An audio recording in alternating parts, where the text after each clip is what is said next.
இந்த கடைசி காலத்துல நமக்கு தேவையானது ஒன்றுதான், ஆத்ம ஆதாயம். அது அப்போஸ்தலருடைய சபைகள்ல அடுத்தது என்ன?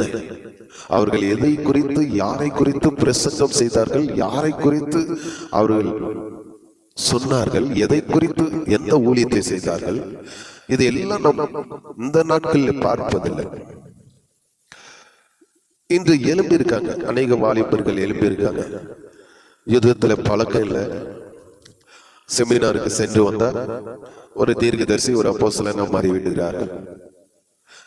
வாள் என்பதும் தெரியாது, தலை என்ன என்பதும் தெரியாது, சுவிசேஷம் என்பது வார்த்தைக்கு அர்த்தம் தெரியாது.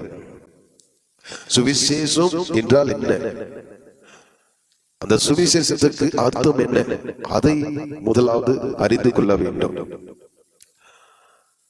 சுவிசேஷம் என்பது கிறிஸ்துவை வெளிப்படுத்துவதுதான் சுவிசேஷம். அதை தவிர வேற எந்த காரியத்தை வெளிப்படுத்துகிறார்களோ அதெல்லாம் தேவனை மகிமைப்படுத்தாது. கிறிஸ்துவை குறித்து வெளிப்பாடு கொடுக்காத சபை, அந்த இடத்துல ஐஸ்வர்யம் இருக்காது, செழிப்பு இருக்காது. ஐஸ்வர்யம் செழிப்பும் உங்களுக்கு தேவை என்றால் ஞானம், அறிவு, சகல பொக்கிஷங்களும் கிறிஸ்து இயேசுக்குள்ளாக அடங்கி இருக்கிறது. கொலேசியர் 1ஆம் அதிகாரம் 2ஆம் அதிகாரத்துல நீங்கள் வாசிக்கும் போது கொலேசியர் 2:3 சொல்கிறது, அவருக்குள் சகல ஞானமும் அறிவும் பொக்கிஷங்கள் எல்லாம் அடங்கி இருக்கிறது. உங்களுக்கு பொக்கிஷம் வேண்டுமா, ஞானம் வேண்டுமா, அறிவு வேண்டுமா, ஐஸ்வர்யம் வேண்டுமா, வல்லமை வேண்டுமா, கிறிஸ்துவை உங்கள் வாழ்க்கையில, உங்கள் உள்ளத்துல கொண்டு வாருங்கள். அவரை நீங்கள் கொண்டு வரும்போது ஐஸ்வர்யம், பரலோகத்தில் உள்ள சகல பொக்கிஷங்களும், இந்த பூமியில் உள்ள சகல ஆசீர்வாதம் உங்கள் பாதங்கள் கீழே வந்து விழும். கொலேசியர் 1ஆம் அதிகாரம் 16வது வசனம், ஏனென்றால் அவருக்குள் சகலமும் சிருஷ்டிக்கப்பட்டது, பரலோகத்தில் உள்ளவைகளும் பூலோகத்தில் உள்ளவைகளும் காணப்படுகிறவைகளும் காணப்படாதவைகளுமான சகல வஸ்துக்களும் சிங்காசனங்களும் கர்த்தத்துவங்களும் துரைத்தானங்களும் அதிகாரங்களானாலும் சகலமும் அவரை கொண்டு அவருக்கென்று சிருஷ்டிக்கப்பட்டது. அவர் எல்லாவற்றுக்கும் முந்தினவர், எல்லாம் அவருக்குள் நிலைத்திருக்கிறது. எல்லாமே இந்த உலகத்துல இருக்கிற அத்தனை காரியங்களும், அதிகாரங்கள், துரைத்தானங்கள், வல்லமை, பரலோகத்தில் உள்ளவைகள், பூலோகத்தில் உள்ளவைகள், காணப்படுகிறவைகள், இனி காணப்படாதவைகள் எல்லாமே கிறிஸ்து இயேசுக்குள்ளாக நிலைத்திருக்கிறது. பவுல் சொல்லுகிறார், நான் கிறிஸ்துவை தவிர வேற ஒன்றையும் நான் மேன்மைப்படுத்த மாட்டேன். பவுல் கிறிஸ்துவை குறித்து தான் வெளிப்படுத்தினார். அவர் வேற ஒன்றையும் வெளிப்படுத்தவில்லை. கிறிஸ்துவை தவிர அவர் வேற எந்த காரியத்தையும் பிரசங்கிக்கவில்லை. பிலிப்பு என்பவர் சமரியா பட்டணத்துல போய் கிறிஸ்துவை குறித்து பிரசங்கம் பண்ணினார். இன்றைக்கு எதுக்கு தேவை? விசுவாசிகளே, உங்களுக்கு பணம் தேவையா, கிறிஸ்து தேவையா? உங்களுக்கு செழிப்பு தேவையா, கிறிஸ்து தேவையா? உங்களுக்கு ஐஸ்வர்யம் தேவையா, கிறிஸ்து தேவையா? உங்களுக்கு அதிகாரம் தேவையா, கிறிஸ்து தேவையா? உங்களுக்கு சிங்காசனம் தேவையா, கிறிஸ்து தேவையா? எது தேவை? கிறிஸ்து தான் தேவை. கிறிஸ்து உங்களுக்குள்ள உருவாகும் போது உங்களை தேடி பட்டம், புகழ், பதவி, செல்வம், செழிப்பு, ஐஸ்வர்யம், ஆரோக்கியம், சமாதானம், சந்தோஷம், மகிழ்ச்சி எல்லாம் உங்களை தேடி வரும். பணத்தை தேடி, செல்வத்தை தேடி, செழிப்பை தேடி, ஐஸ்வர்யத்தை தேடி நீங்கள் ஓடிக்கொண்டே இருப்பீர்கள். ஆனால் கடைசி நாட்கள்ல இயேசு கிறிஸ்து வருகையில நிச்சயமாக கைவிடப்படுவீர்கள். நான் சொல்லவில்லை, வேதம் சொல்கிறது. யாக்கோபு 5ஆம் அதிகாரத்துல கடைசி நாட்களிலே நீங்கள் பொக்கிஷங்களை சேர்த்து வைத்தீர்கள். இயேசு கிறிஸ்து சொன்ன வார்த்தை, உங்களுக்கு 2 உடைமைகள் இருந்தா அது ஒருவனுக்கு பகிர்ந்து கொடு என்று சொல்லியிருக்கிறார். அதை செய்கிறோமா? 2 வீடு இருந்தா ஒரு வீடு ஒரு ஏழை குடும்பத்துக்கு தருகிறோமா? 2 வாகனம் இருந்தா ஒரு வாகனத்தை ஒரு ஊழியக்காரருக்கு தருகிறோமா? 2 டூ வீலர் இருந்தா, 2 சக்கர வாகனம் 2, 3 இருந்தா அதை எடுத்து இன்னொருத்தருக்கு பகிர்ந்து கொடுக்கிறோமா? இயேசு சொன்னதை செய்யாத விசுவாசிகளாகட்டும் ஊழியர்களாகட்டும் இயேசு வருகையில கைவிடப்படுவீர்கள், கைவிடப்படுவார்கள். ஜம்மு காஷ்மீர், பஞ்சாப், ஹரியானா, உத்தராகண்ட் என்ற மாநிலத்தில் நான் ஊழியம் செய்து கொண்டு வருகிறேன். நான் அங்கு கிறிஸ்துவை தவிர செழிப்பையும் ஐஸ்வர்யத்தை நான் பேசல. கிறிஸ்துவை வெளிப்படுத்த அவர்களுக்குள்ள செல்வமும் பெறுகிறது, ஐஸ்வர்யமும் பெறுகிறது, அவர் வாழ்க்கையும் பெறுகிறது, அவர்கள் எண்ணங்களும் மாறுகிறது, அவர் சிந்தனைகளும் மாறுகிறது. எது தேவை இந்த கடைசி நாட்கள்? தமிழ்நாட்டில் இருக்கிற என் அன்பு சகோதரர்களுக்கும் சகோதரிகளுக்கும் நான் இயேசு கிறிஸ்துவினுடைய நாமத்தினால எச்சரிப்பை சொல்லுகிறேன். இது கடைசி காலம். நான் இந்தியா முழுவதும் சுற்றி வருகிறேன், பல கிராமங்களில் சென்று ஊழியம் செய்கிறேன். என் குடும்பத்தை விட்டு, என் பிள்ளைகளை விட்டு முழு சமர்ப்பணோடு முழுமையாக ஆண்டவருக்கு அர்ப்பணித்து ஒவ்வொரு கிராமத்துல நான் சென்று அங்கே தங்கி அவளுடைய சூழ்நிலைகளை பார்க்கிறேன், அவளுடைய வேதனைகளை பார்க்கிறேன், அவளுடைய கஷ்டங்களை பார்க்கிறேன். அதெல்லாம் பார்க்கும்போது எனக்கு இந்த செல்வம், இந்த ஐஸ்வர்யம் எனக்கு பெருசா தெரியல. எனக்கு பெருசாக தெரிந்தது ஒன்றுதான், இயேசு கிறிஸ்து தான். அவர்கள் தேவனை அறியாம அவர்கள் வாழ்கிறார்கள். அந்த இடத்துல சென்று அவர்களுக்கு இந்த தேவனுடைய அன்பை வெளிப்படுத்தும் போது அவர்கள் மிகுந்த ஆவலோடு, மிகுந்த சந்தோஷத்தோடு ஆண்டவரை ஏற்றுக்கொள்கிறார்கள்.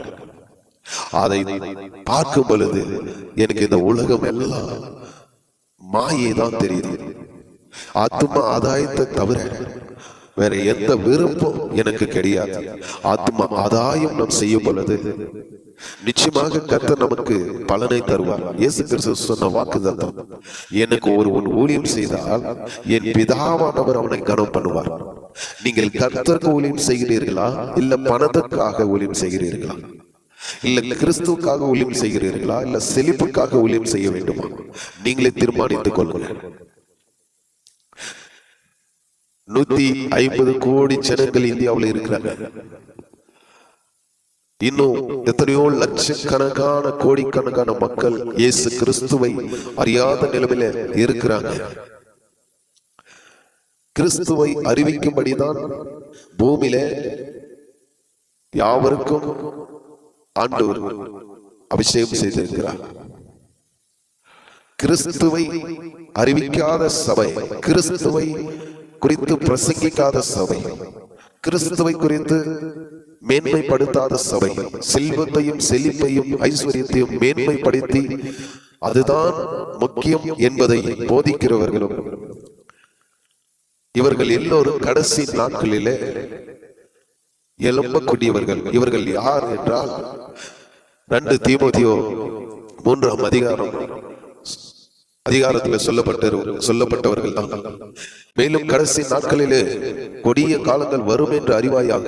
எப்படியெனில் மனுஷர் தற்பிரியராயும் பணப்பிரியராயும் வீம்புக்காரராயும் அகந்தை உள்ளவர்களாயும் தூசிக்கிறவர்களாயும் தாய் தகப்பன்மாருக்கு கீழ்ப்படியாதவர்களாயும் நன்றி அறியாதவர்களாயும் பரிசுத்தம் இல்லாதவர்களாயும் சுபாவ அன்பு இல்லாதவர்களாயும் இணங்காதவர்களாயும் அவதூறு செய்கிறவர்களாயும் ஈச்சை அடக்கம் இல்லாதவர்களாயும் கொடுமை உள்ளவர்களாயும் நல்லோரை பகைக்கிறவர்களாயும் துரோகிகளாயும் துணிகரம் உள்ளவர்களாயும் இருமாப்புள்ளவர்களாயும் தேவ பிரியராயிராமல் சுப போக பிரியராயும் தேவ பக்தியின் வேஷத்தை தரித்து அதன் பலனை மறுதலிக்கிறவர்களாயும் இருப்பார்கள். இப்படிப்பட்டவர்களை விட்டு விலகு, இப்படிப்பட்டவர்களை விட்டு விலகு. இது யாருக்காக சொல்லப்படுகிறது? இது சபைக்காக சொல்லப்படுகிறது, சபை மக்களுக்காக சொல்லப்படுகிறது, விசுவாசிகளுக்காக சொல்லப்படுகிறது, ஊழியர்களுக்காக சொல்லப்படுகிறது. இது பவுல் சொல்கிறார் தீமோத்தேயுவுக்கு, இப்படிப்பட்டவர்களை விட்டு நீ விலகு.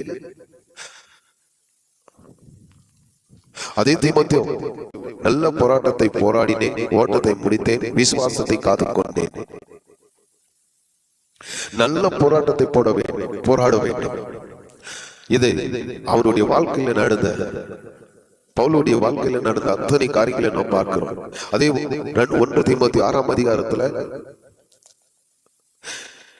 5வது வசனம், கெட்ட சிந்தனை உள்ளவர்களும் சத்தியம் இல்லாதவர்களும் தேவ பக்தியை ஆதாய தொழில் என்று எண்ணுகிறவர்களுமாய் இருக்கிற மனுஷர்களால் உண்டாகும் மாறுபாட்டான தர்க்கங்களும் பிறக்கும். இப்படிப்பட்டவர்களை விட்டு விலகு.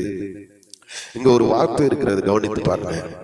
தேவ பக்தியை ஆதாய தொழிலாகும். தேவ பக்தி ஆதாய தொழில், ஆதாயம் இதே ஒரு ஆதாய தொழிலாக பயன்படுத்தி, கிறிஸ்துவை ஒரு ஆதாய தொழிலாக பயன்படுத்தி அதவே நாம் போதித்து அதை குறித்தே சொல்லிக் கொண்டிருந்தா அப்ப ஜனங்க எப்படி ரட்சிக்கப்படுவாங்க? ஜனங்களுக்கு இன்று இருக்கிற காலகட்டத்துக்கு நிம்மதி இல்லை, சந்தோஷம் இல்லை, மகிழ்ச்சி இல்லை. பணம் இருந்தும் எத்தனையோ கோடி ஜனங்களை, ஆயிரக்கணக்கான ஜனங்களை நான் பார்த்து இருக்கிறேன். வட மாநிலத்துல பணம் இருக்கு, அவளுக்கு வீடு வாசல் இருக்கு, பங்களா இருக்கு, எல்லாமே இருந்து அவர் வாழ்க்கையில சந்தோஷம் இல்லை, மகிழ்ச்சி இல்லை, சமாதானம் இல்லை. நம் கிறிஸ்துவுக்குள்ள இருக்கிற ஐஸ்வர்யவான்களை விட உலகத்துல அதை விட பெரிய ஐஸ்வர்யவான்களாக இருக்கிறாங்க. ஆனாலும் அவர்களுக்குள்ளே சந்தோஷம் இல்லை, மகிழ்ச்சி இல்லை, சமாதானம் இல்லை. காரணம் என்ன? இன்னும் அவர்கள் இயேசுவை அறிந்து கொள்ளவில்லை. இன்னும் இயேசுவை குறித்து அவர்களுக்கு சொல்லப்படவில்லை. எத்தனையோ திரை உலகத்துல சகோதரிகள், நடிகர்கள் பல துன்பத்தில் இருக்கிறாங்க, பல வேதனையில் இருக்கிறாங்க. அவர்கள் சில பேர் பாவத்துக்கு அடிமையா இருக்கிறாங்க. பாவம் ஏன் அவர்கள் அடிமையாகி விடுகிறார்கள்? பணம் தேவை, உண்மைதான். ஆனால் அவர்கள் அறியாம அந்த திரை உலகத்துல போய் சிக்கிக்கொண்டு அதிலிருந்து வெளியே வருவதற்கு அவர்களுக்கு மிகுந்த கஷ்டமாக இருக்கிறது. அப்படிப்பட்ட ஜனங்களை சந்திக்கணும். அப்படிப்பட்ட சகோதரிகளை சந்தித்து உண்மையான சத்தியத்தை அவர்களுக்கு சொல்லி கிறிஸ்துவை குறித்து வெளிப்படுத்தி, கிறிஸ்து யார், கிறிஸ்து எதற்காக பூமிக்கு வந்தார் என்பதை அவர்களுக்கு சொல்லும் போது நிச்சயமாக திரை உலகத்துல ஒரு மாற்றம் வரும். திரை உலகத்துல ஒரு மாற்றம் வந்தா நிச்சயமா அநேக வாலிப சகோதரர்கள் மிகப்பெரிய தாக்கம் உண்டாகும். இந்த திரை உலகத்துல கூட பிசாசானவன் அநேகரை பயன்படுத்துகிறார். பணம் சம்பாதிப்பதற்காக. அவர்களும் பணத்துக்காக தான், பேரும் புகழும் சம்பாதிக்க வேண்டும் என்று தான் ஓடுகிறார்கள். ஆனா பணம் இருக்கவங்க கிட்ட எத்தனையோ கோடிக்கணக்கான பணத்தை சம்பாதிக்கிறாங்க. ஆனா நிம்மதி இல்லை, சந்தோஷம் இல்லை, மகிழ்ச்சி இல்லை. அவளுக்கு இல்லாத பணமே கிடையாது. சொகுசான வாழ்க்கை வாழலாம், ஆனால் சந்தோஷம் இல்லை, மகிழ்ச்சி இல்லை, சமாதானம் இல்லை. காரணம் அவர்கள் இடத்துல இயேசு இல்லை. இயேசு இருக்கிற இடத்துல சந்தோஷம் உண்டு, சமாதானம் உண்டு, மகிழ்ச்சி உண்டு. இந்த 3 ஆசீர்வாதம் ஒரு மனிதனுக்கு தேவை. பணம் இருக்கோ இல்லையோ, செழிப்பு இருக்கோ இல்லையோ, ஆனால் சமாதானம், சந்தோஷம், மகிழ்ச்சி ஒவ்வொரு கிறிஸ்தவனுக்குள்ள இருக்க வேண்டும். அதுதான் இங்க பவுல் சொல்லுகிறார். 1 தீமோத்தேயு 5ஆம் அதிகாரம் 6ஆம் அதிகாரத்தில், அப்படியே உண்ணவும் உடுக்கவும் நமக்கு உண்டாயிருந்தால் அது போதும் என்று இருக்க கடவோம். ஐஸ்வர்யர்களாக விரும்புகிறவர்கள் சோதனையிலும் கண்ணியிலும் மனுஷருடைய கேட்டிலும் அமிழ்ந்துகிற மதிக்கேடும் இச்சைகளினாலே இழுக்கப்படுகிறார்கள். பண ஆசை எல்லாம் தீமைக்கு வேறாயிருக்கிறது. சிலர் அதை இச்சித்து விசுவாசத்தை விட்டு வலுவி அநேக வேதனைகளினாலே தங்களை உருவ குத்தி கொள்கிறார்கள். நீயோ தேவனுடைய மனுஷனே, இந்த வார்த்தை சொல்றாரு பாருங்க. பவுல் தீமோத்தேயுவுக்கு சொல்கிறார், நீயோ தேவனுடைய மனுஷனே, இவைகளை விட்டோடி நீதியையும் தேவ பக்தியையும் விசுவாசத்தையும் அன்பையும் பொறுமையும் சாந்த குணத்தையும் அடையும்படி நாடு.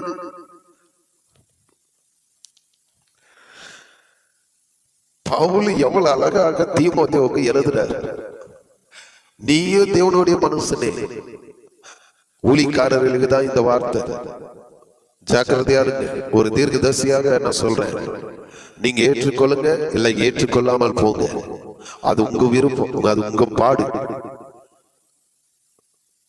தாவீது போல ஒருவேளை நீங்க ஏற்றுக்கொண்டு இந்த வார்த்தையை கீழ்ப்படித்தா கர்த்தர் உங்களை உயர்த்துவார்.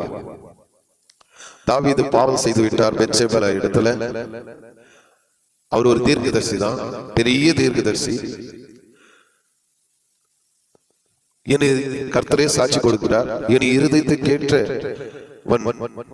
தாவீது குறித்து ஆண்டவர் சாட்சி கொடுக்கிறார். என் இருதயத்தை கேட்ட தாவீது, அவர் இருதயத்தை கேட்ட தாவீது தான் மற்றொருவனுடைய மனைவியை தன் மனைவியாக்கி கொண்டார்.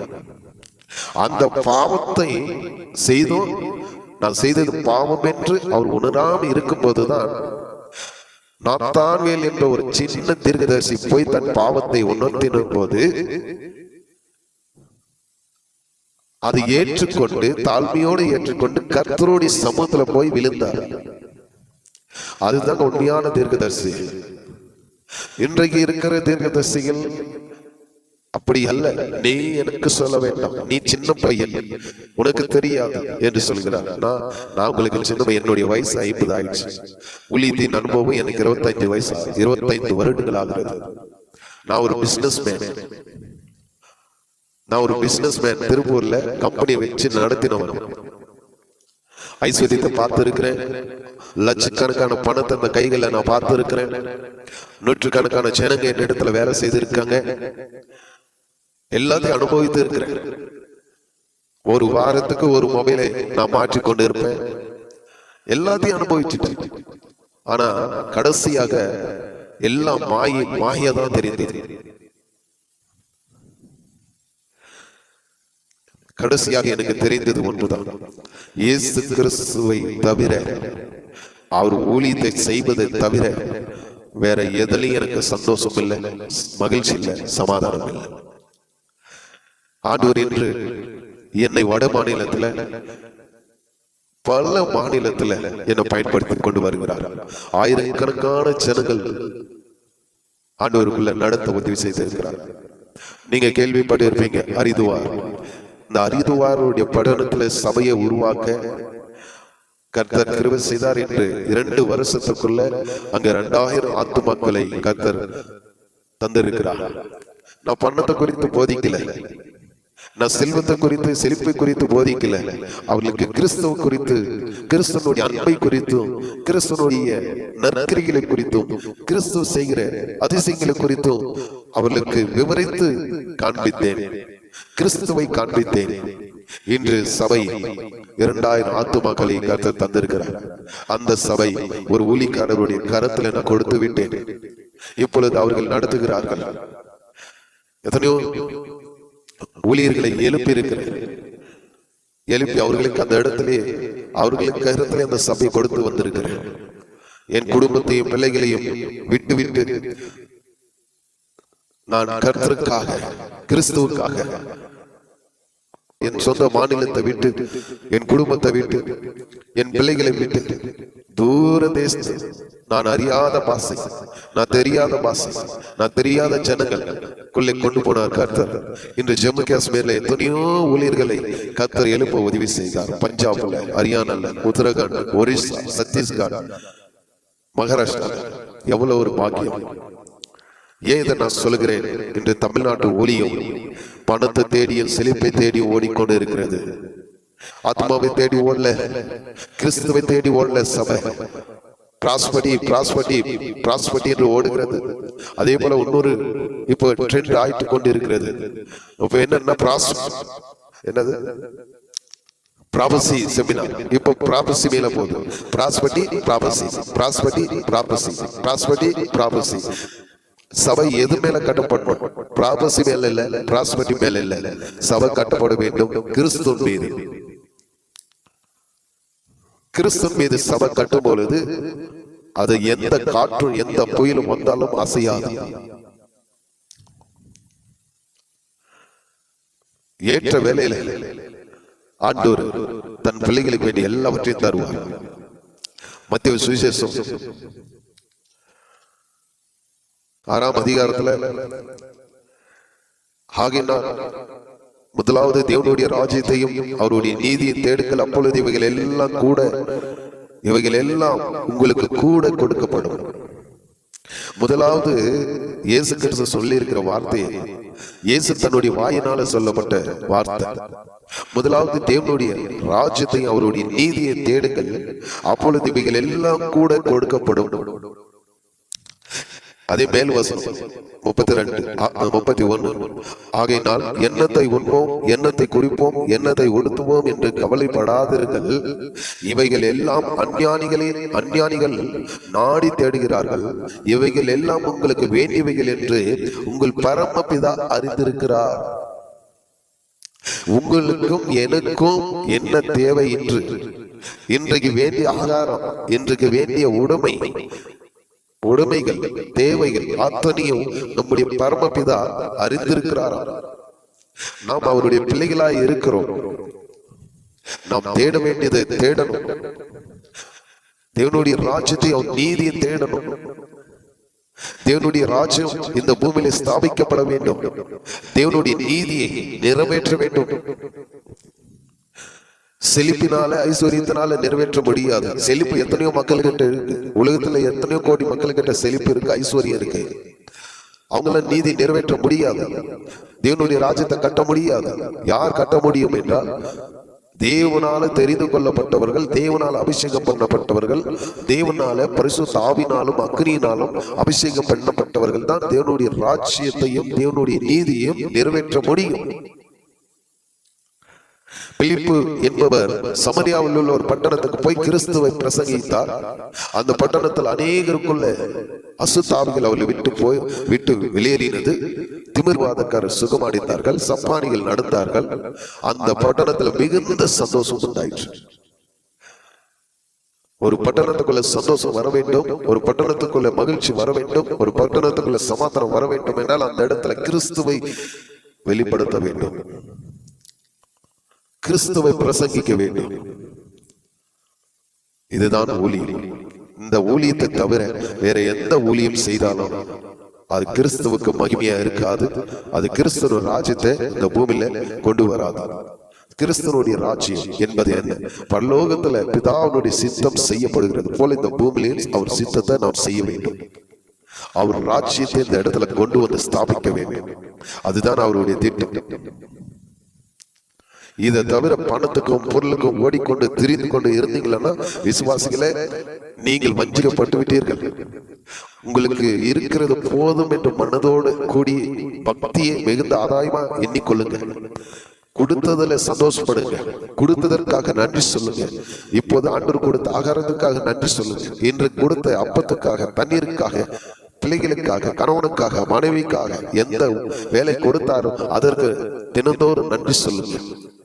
பரமண்டல ஜெபத்துல சொல்கிறார் ஒரு வார்த்தை, இன்று வேண்டிய ஆகாரத்தை எங்களுக்கு தாரும், நாளைக்கு வேண்டிய ஆகாரத்தை எனக்கு தாரும் என்று நீங்கள் கேளுங்க என்று சொல்லவில்லை. இன்று வேண்டிய ஆகாரம், இன்று வேண்டிய தேவைகள் எங்களுக்கு தாரும் என்று கேட்கணும். அதுதாங்க தேவன் விரும்புகிறார். ஏன் நாளை குறித்து நீங்கள் கவலைப்படாதீர்கள் என்று இயேசு ஏன் சொன்னார்? என் வருகை சமீபமாயிருக்கு. அதனால் நீ பணமும் பொருள் இந்த பூமியில சேர்த்து வைக்கும் போது நீ எல்லாவற்றையும் விட்டுதானே என்னோட வருவாய். அப்ப அது வீணாக தானே போகும். அதற்கு நீ எதற்கு நாளைக்காக நீ கவலைப்படுகிறாய்? நான் சீக்கிரமா வரப்போகிறேனே. உன்னுடைய செல்வம், உன்னுடைய வீடு, உன்னுடைய காரு, உன்னுடைய பங்களா இதெல்லாம் உன் பின்னாடி வராதே. உன்னுடைய ஆவி ஆத்மா மட்டும்தானே என்னோட வரும். அப்ப நீ சம்பாதித்ததெல்லாம் விட்டு தானே பூமியில விட்டு தான் என்னோட வருவாய். ஆகினால நீ நாளை குறித்து கவலைப்படாமல் இன்றைக்கு வேண்டியதை என்னிடத்தில் கேள். இதைதான் சீசர்களுக்கு கற்றுக் கொடுத்தார்.